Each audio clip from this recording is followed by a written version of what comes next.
On today's show, what constitutes a successful year three for Donovan Mitchell in Cleveland? I think postseason success is tied to it. I talk about it with Spencer Davies on today's Locked On Cavs.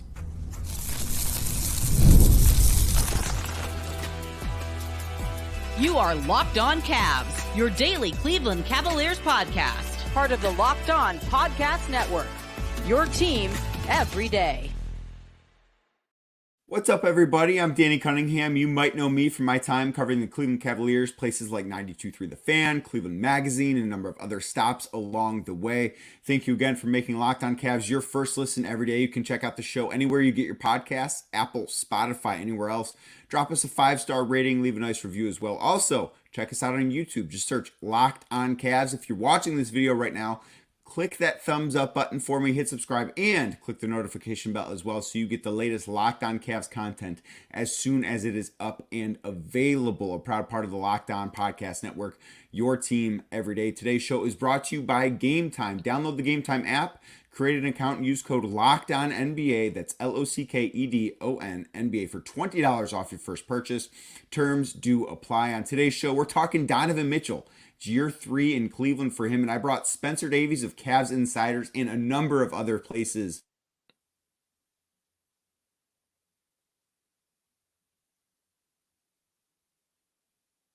Donovan Mitchell has reached that now we should be talking about postseason success as his barometer for whether or not it was a successful season or not. Is that a crazy thing to think? I don't think it's crazy. I think that we have to give him some grace here at the beginning of the regular season with a new coach. I think just for the rest of the team, same thing as they try to implement some new things offensively in the half court and trying some different concepts and whatnot. But you're not wrong as far as, okay, Donovan, this is year three. We saw what you were capable of last year, right? So in that Magic series and in the Boston series, particularly the Boston series before he got hurt, he was just outstanding. And that, I think, is the expectation now. And that's kind of what happens, especially after you rebound from your first playoff series with Cleveland. You know what happened in the New York series in 2023. You look at what happened last postseason, last April, and the way that he bounced back from that. And in a number of ways that a lot of players bounced back from that. They just couldn't put it together team-wise, and then it ran into the eventual NBA champions. I think step by step, that's a good sign. But yes, the barometer has to be, you've got to take the next step after that. Okay. You got out of the first round this year. You played a team tough with one hand behind your back that eventually took the Larry O'Brien home. All right. This is the year that you probably got to at least get to the Eastern Conference Finals, or if you're in the second round against somebody who's really good, you've got to give it your all and, take them 6-7 games and look very, very good doing it. So my saying that the barometer for him should be team postseason success, I actually think is a pretty big compliment that I'm paying to Donovan Mitchell here. And I'm doing this because, when Donovan Mitchell has been healthy on the Cavs, which we know he had some lower body issues last year that cost him time, and I think cost him a spot on an All-NBA team. Mm-hmm. But when he's been healthy, he's been one of the 10 best players in basketball. That's who he's been in a Cavs uniform. You go back to that first year, I think he finished 6th in MVP voting. He was phenomenal. Last year, he was on track to be an All-NBA player again for the second time in a row. That's what I expect from him because I just think he's that good. Like, I don't have any questions or any doubts about him as a basketball player anymore. Like, I think he is a superstar. So by me saying that now the postseason success needs to come along with it, it's basically me saying, as long as this guy's healthy, I know he's going to be a star. I know that I can count on Donovan Mitchell to go out night in and night out and be the best player the Cavs have. Yeah, some things might look different offensively. There might be a bit of an adjustment period with new Cavs head coach Cunningham, but I expect Donovan Mitchell to be great because all I've seen in the regular season from Donovan Mitchell while wearing wine and gold is greatness. Well, what I liked that I heard from Kenny Atkinson in his introductory press conference was that everyone can still get better, right? Even the Donovan Mitchells of the world. So what's the next step for Donovan Mitchell in his quote-unquote development? It's making his other teammates better. That's the way that the Cavs are going to take the next step, is that everyone around Donovan Mitchell develops and gets better and can complement the talent that he already has. Maybe he doesn't have to be the hero that takes 30 shots a game. He can just kind of watch as the other guys kind of pour in the points and make the assists and get the rebounds, right? Because Donovan was trying to do it all last year when those guys were down. Him and Jared Allen, as we've said so many times when we've talked to each other about this, were really the engine of the Cavs when they were one of the best teams in the NBA in that stretch when Evan Mobley and Darius Garland were hurt. Now they just have to try to make that quartet work together. And it starts with Donovan Mitchell uplifting his teammates. And it also would help too if Kenny Atkinson can really find the way to develop the other skill sets of a Darius Garland and an Evan Mobley. And again, we already know what Jared Allen's going to bring to the table, but he can still have room to develop too, just as far as maybe spacing the floor or maybe trying different places on the floor instead of just staying in one spot with all four on the floor at the same time. But I'm sure that we'll see the combinations split multiple times. You know that Kenny Atkinson's going to go deep into his bench and try some different units and whatnot, but it's going to be interesting to see how Donovan makes his other teammates better and still maintains that level of all-star production. And like you said, he just missed out on an all-NBA team. And a key to this too is staying healthy, as you said. And I think that comes with minute regulation and whatnot. And maybe not 35 minutes a game, but more like 32 or 33 a game during the regular season. And Spencer, that is something that I touched on yesterday's Locked On Cavs, where, you know, Kenny Atkinson traditionally, I think, has played a little bit of a bigger rotation than we're used to seeing over the last couple of years with JB Bickerstaff, where JB's ideal rotation was like 9 guys. I think Kenny's is 10. Maybe if he really likes the roster, it's 11. Now, I think it's a really hard thing to do in the NBA to play 11 guys consistently and give them enough minutes to do their jobs. But Donovan Mitchell played, I think it was like 35.2 minutes per game last year. If that's down to 32 minutes a game, that's 3 minutes per game that's off. So you say that he plays 70 games, just let's say he stays mostly healthy, plays 70 games. That's I'm not going to do math, are you? That's 210 fewer minutes. Like, that's a big chunk of minutes that you can cut off while still expecting, I think, just about the same production, even if maybe his counting stats drop a little bit because he loses out on 5 or 6 possessions a night. But I still think that you're getting an all-NBA player if he's playing 32 minutes instead of 35. And maybe he's better in those 32 minutes, and maybe he's better and healthier at the end of the season if that's the case. And on top of that, too, you just think of not even just from a production standpoint, but as we mentioned before, the Cavs were littered with injuries at the end of the year last year. Karis LeVert, Donovan Mitchell, Max Strus towards the end of the season. Everyone forgets that he was, had an injury too. That, like, these are wear and tear type of situations. At least I feel that came from overusage. And if the overusage gets dialed back more, you rely more on the guys that you brought in for depth. We know that this roster is pretty much set with Isaac Okoro signing his new deal, his 3-year deal that he had last week. And you have the same core and you have the same guys coming off the bench, then you should be able to maintain throughout a season. And hopefully you see less of those kind of wear and tear injuries that we just talked about. Yeah, and I think that obviously of the guys you mentioned, Donovan Mitchell is the most important one to keep away from the wear and tear injuries, because if this team is going to get to where they want to go in the postseason, Donovan Mitchell is going to have to be a huge part of that. He's going to have to be the biggest part of that.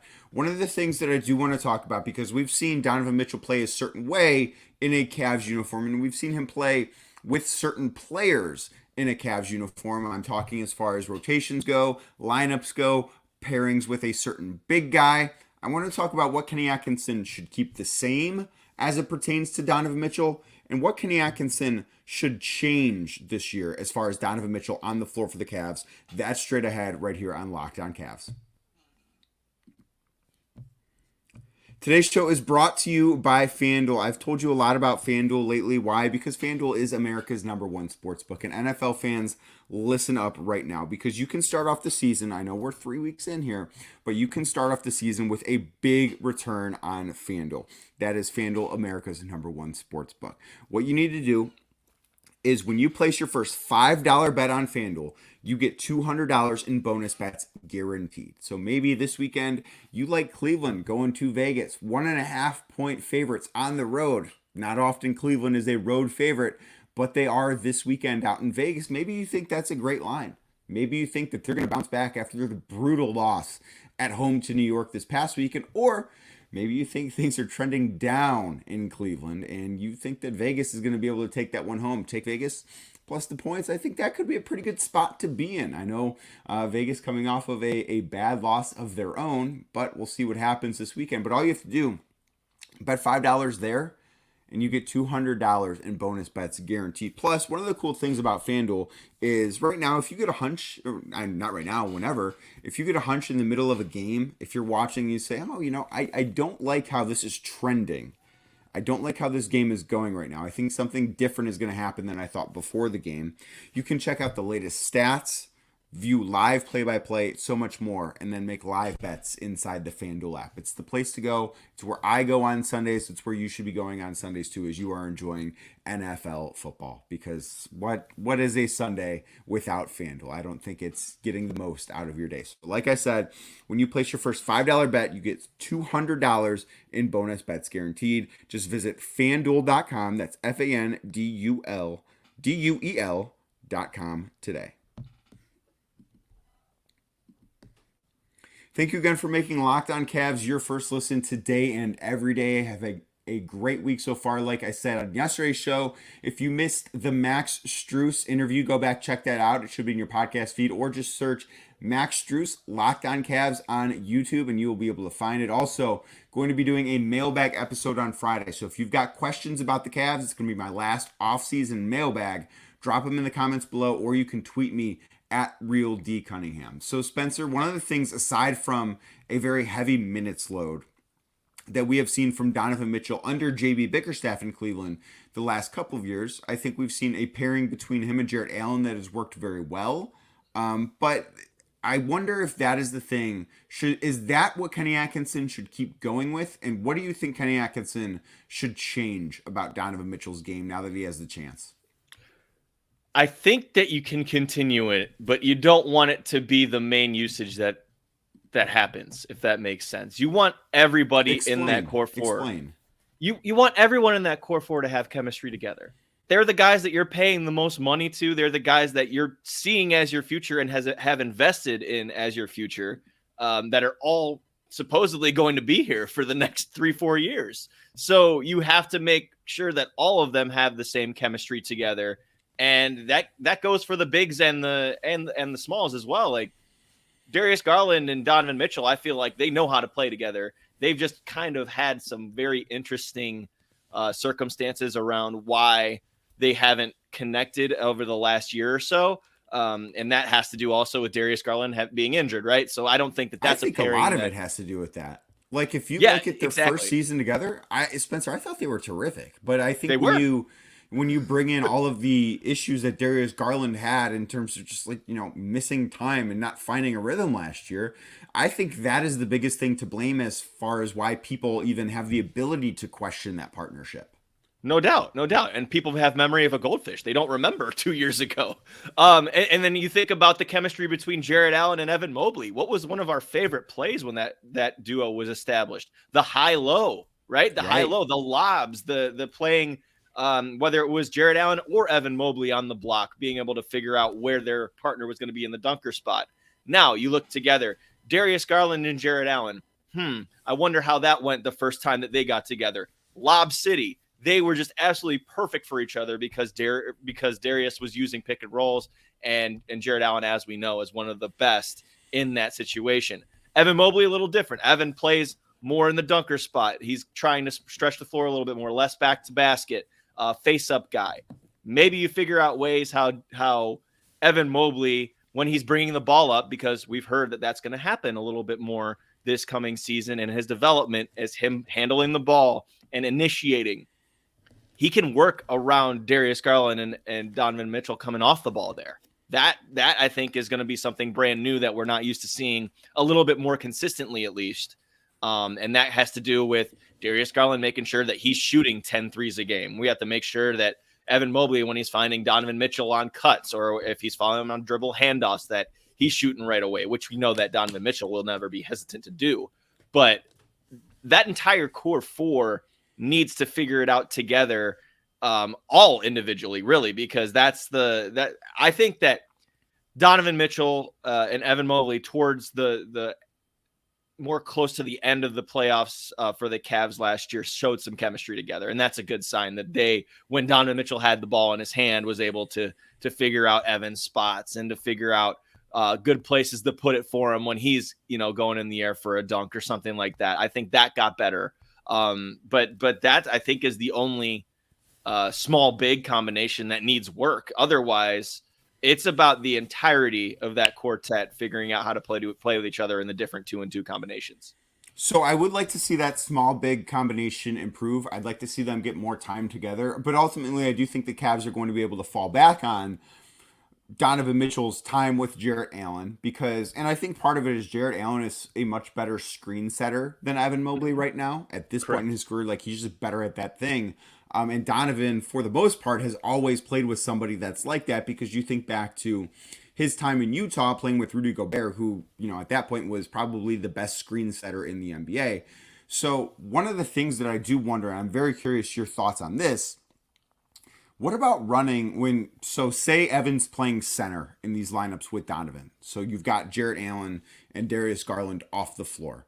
Mm-hmm. What about running a 5-1 inverted pick and roll where you've got Evan Mobley as the ball handler, and that could be a way to free up Donovan Mitchell to go? Guard screens are some of my favorite sets in basketball. I think we saw a lot of that last year with Isaac Okoro, if you recall, being used kind of as a de facto 4, even though he was slotted in at the 2 or the 3. I love the change of the way that basketball is going to where you can do that now. And when we say screens, it doesn't always mean that the guy's got to set this huge pick on a guy that's twice his size. No, you can slip them, you can ghost them, you can figure out different ways to delay and create kind of this inversion, like Danny is saying, and space on the floor and different kind of ways to find a way to get your teammates open. It doesn't even have to be the guy that's setting the screen. It doesn't even have to be the guy that is making the contact. It's the teammates around them. And I think this also falls back on who's going to be the 5th guy on the floor with these guys as well. Is it going to be Max Strus? Is it going to be Sam Merrill? Is it going to be George Niang? You have different options. Isaac Okoro, as we just mentioned. You have different options if you're Kenny Atkinson to figure out who the best fit on the floor with that core 4 is. But you just mentioned it before. If Evan Mobley and Donovan Mitchell are particularly on the floor together, then you're probably going to have a little bit more space and you're going to be smaller lineup because that's just how it's designed. So you have a lot of options in that situation. And I think, yes, you have to utilize the inverted pick and roll with those two. I don't know how much I'm using Darius Garland for screens at the beginning because of his injury history. But and just like the way he's built. Yeah. Like if you look at how Darius is built physically compared to how Donovan is built physically, like Donovan is almost built like an NFL free safety. Like he's running back like for me. He looks like somebody a running back, yeah. Right, like he is somebody that you look at him and say that guy could play in the NFL. Like he is built like that. Darius Garland, and this is not trying to take away anything from Darius because he's a phenomenal athlete too, but Darius Garland just he's not quite as thick. He's not quite as muscular. His frame is just a little bit different. I think that the way Donovan is constructed physically allows you to do some of these things that, I wouldn't feel comfortable seeing Darius Garland do. I don't think they would be as effective. It's not that he can't do it once in a while, but I think if you want to, I'm not saying you would necessarily just be out there spamming 5-1 pick and rolls, but that's something you really, I don't think can do with Darius Garland, but you can think about it with Donovan Mitchell. Yeah, it's the wrinkle. And the difference between the two with Donovan and Darius, like you were saying, Donovan's upper body strength is insane. His lower body strength too. And I was going to say his lower body strength too. Like when you see him coming down the lane and he's literally cradling the ball like it's a football, and he's able to protect and finish and whatnot. Darius, he has definitely gotten into the fight more as the years have gone by, but just from a protecting yourself situation, I would keep him more out on the perimeter, or unless you have protection for him in the form of a pick, in the form of a way to get him a lane. He definitely took a lot of hits last year, and a lot of them didn't get called. That's another part of this too with Darius. He does not get anything called for him at the rim. Hopefully that changes in the near future, because he's trying and he's definitely getting into the scrum. That's why I think he gets this reputation of he wants to avoid contact. No, he doesn't. He just doesn't get the calls. Donovan does get the calls because he's the established superstar and he's the big name, and that's kind of just what comes with the territory with him. But as far as the screens go and 5-1s, yes, I would stick with Donovan Mitchell in there and Isaac Okoro. If you're throwing in a Jalen Tyson because he has a little bit bigger of a build, you can use him too in those. Max Strus, I'm sure that we'll see a lot of that with Evan Mobley, as we've talked about in the past, that we didn't see much of from training camp, was the chemistry he had with Bam Adebayo on the dribble handoffs and whatnot. We didn't see much of that with Evan Mobley last year. There was a lot more ball dominant with the guards and all that. So we're going to see new wrinkles. We're going to see new schemes and offensive creativity when it comes to Kenny Atkinson this year, I think.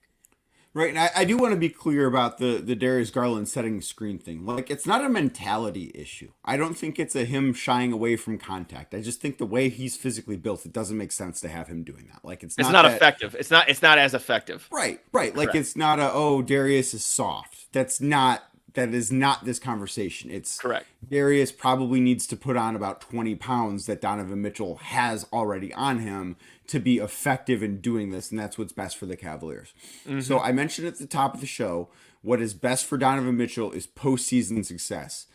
What exactly should be considered postseason success for the Cavs this year? We talk about that next, right here on Locked On Cavs. Today's show is brought to you by Gametime. Gametime is the place that I go when I'm searching for tickets, and it should be the place that you go when you are searching for tickets as well. One of my favorite things that Gametime does, Gametime has the ability to toggle on and off all-in pricing. I love to have all-in pricing on because I don't want to be surprised with last-minute fees and taxes at the end of my ticket purchasing process. I want to know what I'm paying as I'm looking at the seats. That, to me, creates the best experience, and I can do that with Gametime. The other thing that Gametime does that creates the best experience is they will show me exactly what my view of, whether it's the field, the floor, home plate, they will show me what my view looks like. I love that part of Gametime. Some pretty big baseball games in Cleveland coming up. The playoffs will be at Progressive Field. You're going to want to be there. How are you going to get there? You're going to use Gametime. What you're going to do, you're going to download the Gametime app, create an account, and use code LOCKEDONNBA for $20 off your first purchase. Terms do apply. Again, download the Gametime app, create an account, code LOCKEDONNBA, that's LOCKEDON NBA for $20 off your first purchase. Terms do apply. What time is it? It's game time. Thank you again for making Locked On Cavs your first listen every day. Now for your second listen today, go check out Locked On NBA. Tons of great local and national news, analysis, entertainment as Media Day. I believe as we record this on Tuesday, I believe Media Day for the Boston Celtics, maybe one other team happening. So really the offseason is officially over in the NBA, and Locked On NBA is the place to go for you to be covered as far as national news, notes, analysis, all that goes. So make that your second listen today, a proud part of the Locked On Podcast Network, your team every day. Spencer, what do you think this year constitutes a successful season for the Cavs, and by virtue of that, a successful season for Donovan Mitchell?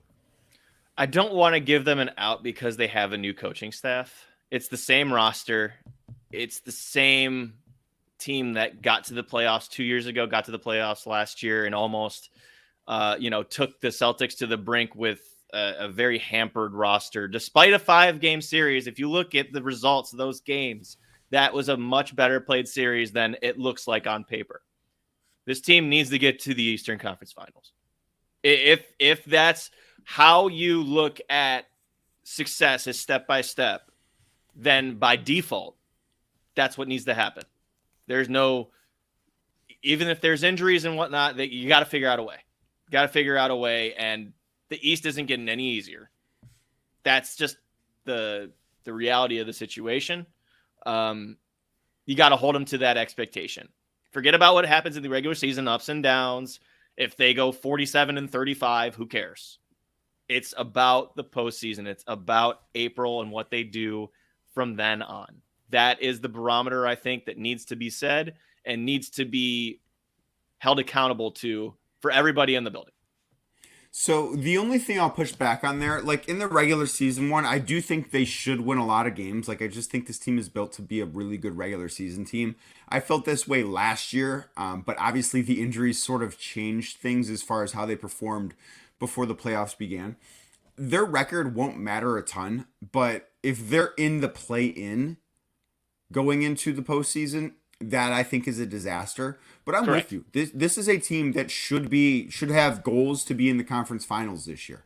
I think that is the next logical step in their trajectory after being a first round exit team in a very disappointing postseason against the Knicks 2 years ago. Last year, I agree. Like if I think the Cavs can look themselves in the mirror and say, you know what? If Donovan Mitchell were healthy, if we had Jarrett Allen, if Karis LeVert wasn't hurt at the end of the series, do we beat the Boston Celtics? Probably not, but we probably win one more game. That series probably goes to 6 games. That might have been the toughest series the Boston Celtics had in their entire run to the championship. I think the Cavs can legitimately say that and believe it to be true. But I do think, like, listen, the East is awesome right now. The Celtics are not going anywhere. The Knicks are going to be really good. The Sixers, if they're healthy, are going to be terrific. I am not really buying the Milwaukee Bucks, but you can't count them out either. There's a chance the Cavs are going to have to beat 2 of those teams to get to the conference finals. And I think if you beat one of those teams, provided full health for both sides, then you can start talking about it being a successful season. But I really don't see a path, Spencer, where you get to the conference finals without having to beat at least one of those 4 other teams. 100%. And this front office has shown a ton of respect and a ton of belief in what it's assembled. They are literally running back the same team, the very same team. They think it is very much so tactical. What's wrong? You're forgetting JT Thor, Spencer. I can't believe you. JT Thor on the two-way. Yes, absolutely. But seriously, it's the same team. And I applaud them. I applaud them for backing their guys and staying continuous with this. It's very similar to what Denver did. Very similar. Denver did have to go out and add an Aaron Gordon. I'll say that. But they stuck very much so with the core of that team. The Cavs really believe that this is the group that takes them to the title. Is that what's going to happen? I don't know. We have not seen this core 4 with a different offensive identity than what we're used to seeing the last 3-4 years. It worked very well with the right combinations and right pieces. It's a consistency thing, and it's a health thing. Do I think that they can do it? I think they're capable of it. I think they're capable of getting to the finals. I think they're very talented. I think they're a really talented. You need a little bit of luck, but every team that's gotten to the finals ever has.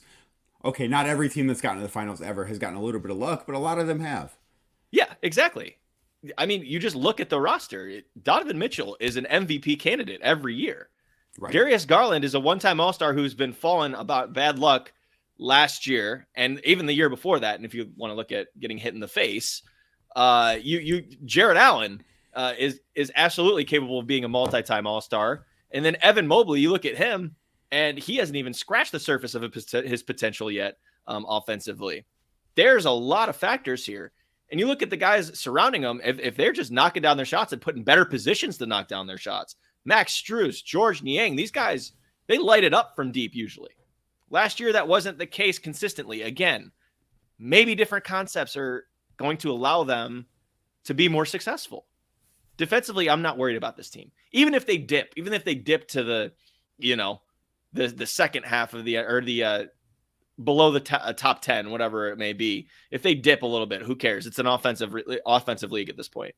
You can lean back on those concepts in the playoffs when you need to be a defensive team and get big stops. This is about offense. This is about making it work together, again, with that quartet, that core four, and the surrounding pieces around them.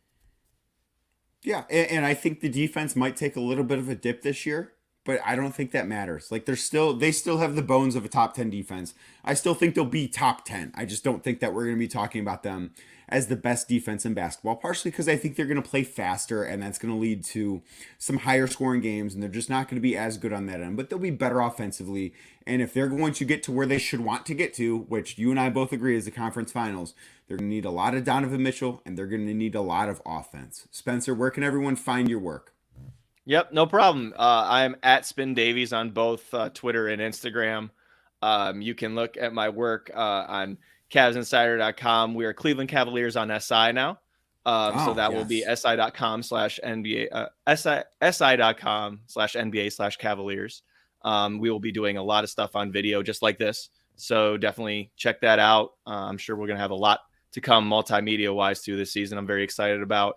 And then I have some other NBA features for you over at rg.org. And that is Responsible Gambler, where I just released one on Mikal Bridges, just an interview with him of the Knicks and talking about his fit in the Big Apple with all of his buddies from Villanova. So those are my latest works, and I'd appreciate it if you look at them. There he is, Spencer Davies. Thanks to Spencer for joining me today on this episode of Locked On Cavs, and thanks to you for making Locked On Cavs your first listen every day. We'll be back tomorrow. Again, a mailbag episode on Friday. Get your questions in the comments or tweet them at RealDCunningham. We've got availability coming up later this week. Media Day on Monday. The basketball season is here, and I cannot wait. I will be back tomorrow with another edition of Locked On Cavs.